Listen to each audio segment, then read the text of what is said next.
one last time,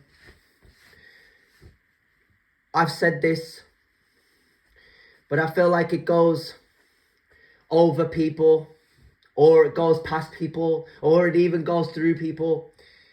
When I say being lazy, or being complacent, or being smug, or being full of shit, when I look at these qualities of people, because they're not qualities, it's what makes you a really rough person. It's like being an alcoholic, or being on drugs, or I don't know, smoking weed, or all these things, right? All these things. I don't drink. I don't smoke. I don't do drugs, right? It's a choice. It's not genetics. It's not generational. It's a choice. Yeah. It's like, no. If I go to these facilities and I start walking over to people and I start going, I don't like you. Or I'm in love with a girl and I see her talking to a guy, or a guy walks over to her, then I have a choice to go over to that guy and smash his face in, knock him the fuck out. I'll go, you're fucking dead tomorrow. I'm gonna pull up and I'm gonna knock you the fuck out.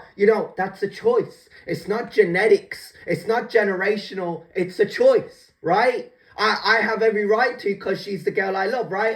I'm gonna walk over and I'm gonna go, nah, bro, but I don't. And I hold that.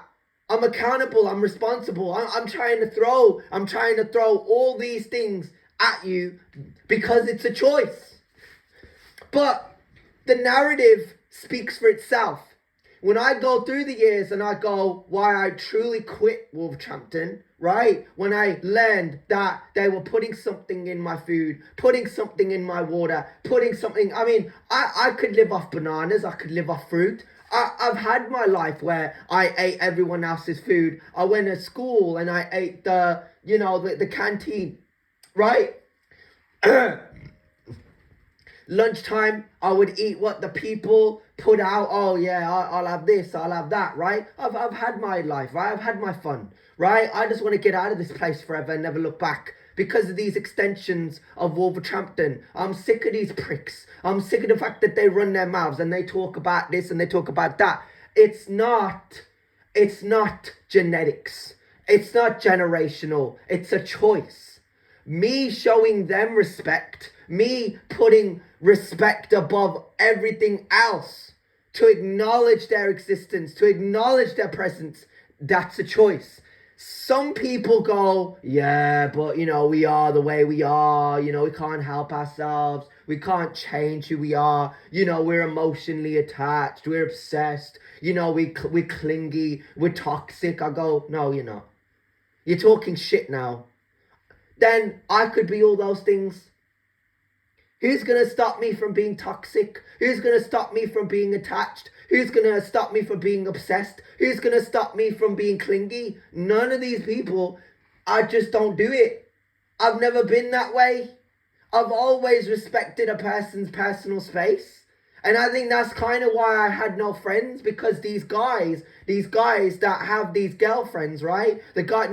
When I grew up and I saw them in relationships and I saw these girls sitting on their boyfriends, right? And I used to walk past them and I used to feel disgusted because I was like, for fuck's sake, right? Because of what I went through, right? Because of what I did, right? When she walked off disgusted, like you were rejected.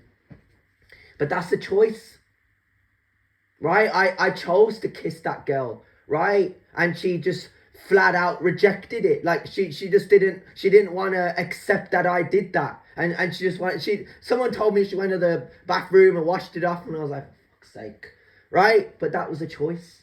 It's not genetics, it's not generational, it's a choice. This video I'm making is to highlight how people ruin their careers, how people ruin their lives, not just by subscribing to these girls that do OnlyFans, or that they think that these girls are way above it all, because they're really not, right? I find it humorous when people in the comment section go, nah, she just needs to stop now. Just get a life.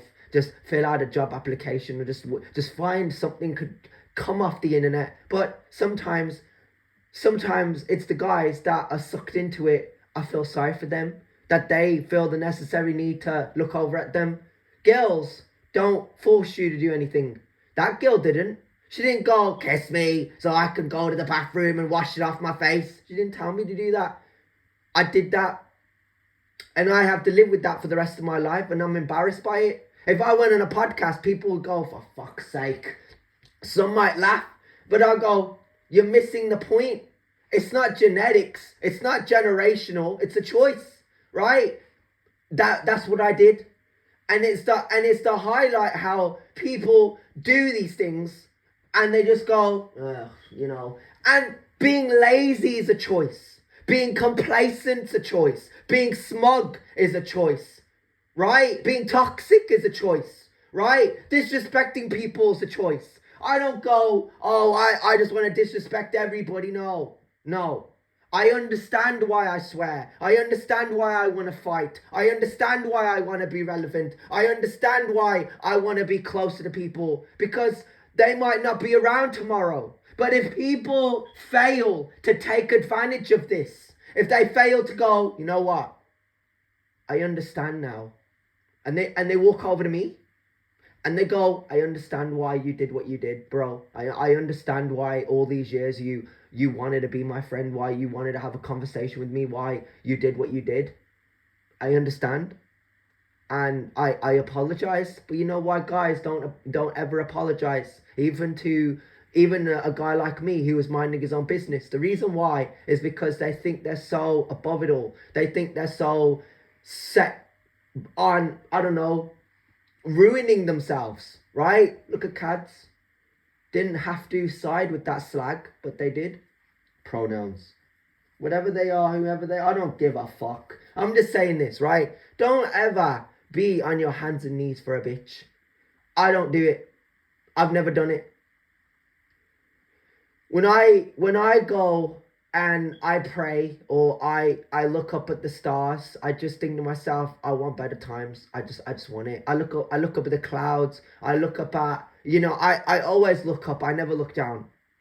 Sometimes I look down in frustration because I've never looked down. I've never looked my nose down on any guy. I've just always saved them. You know, maybe girls as well, right? I've always, they know where they stand with me, right? Whether they respect me, whether they just want to avoid me, whether they just go, nah, I don't, you know, and that's fine. Everyone's entitled to their own opinion, but guys, it's different because how I see it is, as long as a guy is being respected and acknowledged that they know that they exist, they don't have a right or a reason to disrespect the person that looks over at them.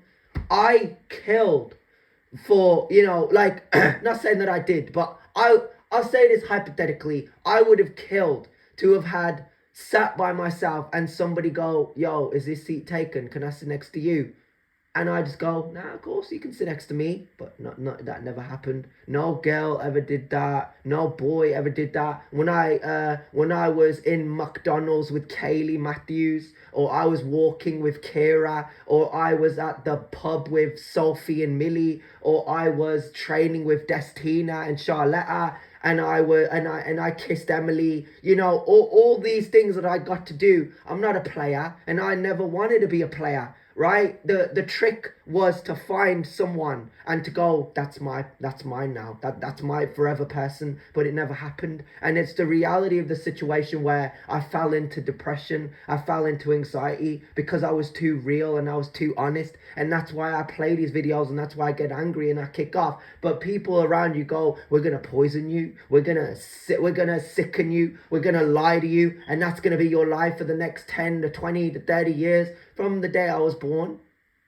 that's all I've been involved in.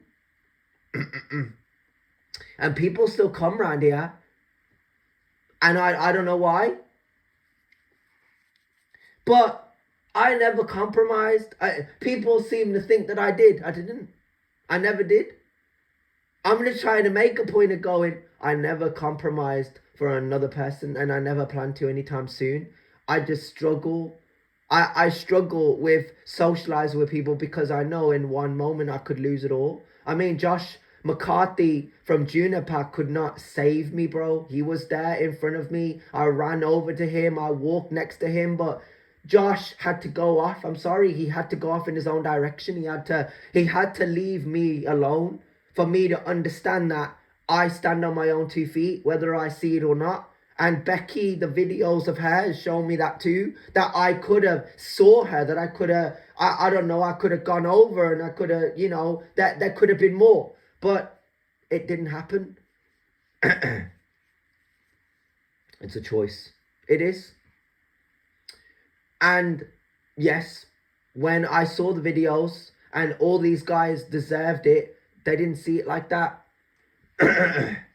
So they go, well, you know, as long as we get the attention, you can go fuck yourself now. And that's the truth, right? That's how they feel. And I have nothing more to add, nothing more to offer except this. Like I'm just sad now. And I will be sad till the end of time because I know what I want and I can't have it. And I don't know if that makes me selfish. I don't know if that makes me like I would be happy if I could ride quads and go-karts. I wouldn't even go to my family members. Oh, I told you I wanted to spend time with these relatives and you took me to see them. Now I'm back to being angry like, oh no, like I wanted that from a young age. I never wanted to stop socializing with them. But you know, everybody's different, right? They have to work. I don't get it. I can't accept it, but that's the reality of the situation, right? It's not the fact that they pay the council or taxes or they pay their mortgage or, you know, they pay the government. It's they're working.